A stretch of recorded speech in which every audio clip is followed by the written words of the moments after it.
Rabbit shoots the sun. Now let's travel up from Central America into North America. Today, North America contains the countries of Canada and the United States, but back in ancient times, tribes of people roamed all through this big continent. Way up north, where the weather is very cold, ancient North American people hunted and fished to survive. It was way too cold to grow crops, so they lived by trapping the animals around them: seals, polar bears, birds, and caribou. Caribou are like elk or antelopes. They gathered and ate the special kinds of mosses and lichens that grow in the cold north. Some of the bravest even went out into icy seas in boats that were made out of skins. They fished and chased whales.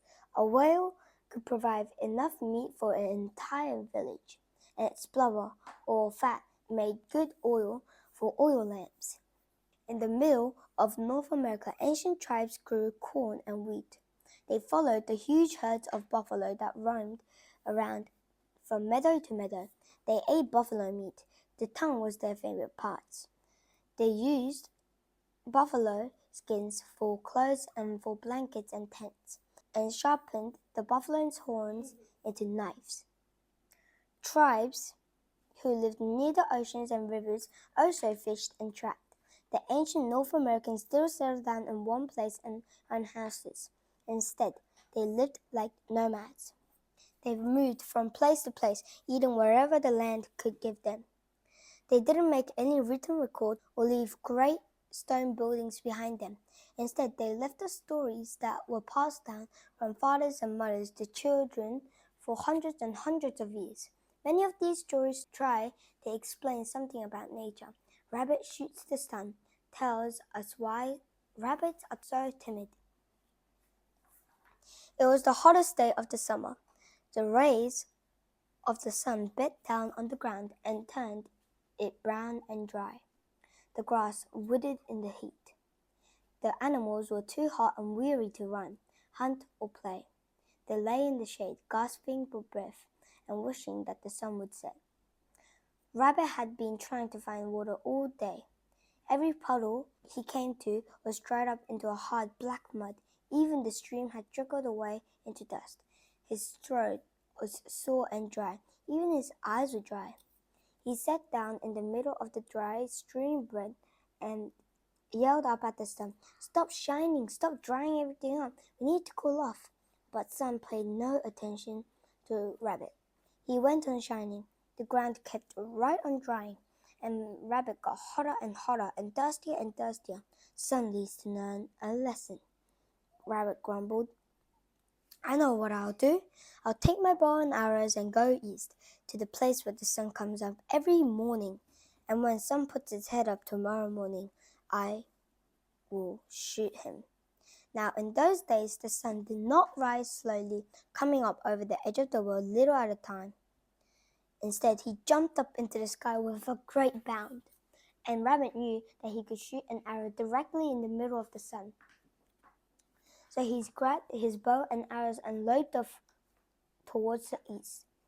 As he ran, he sang, "Rabbit, rabbit, great rabbit, rabbit, enemy of the sun.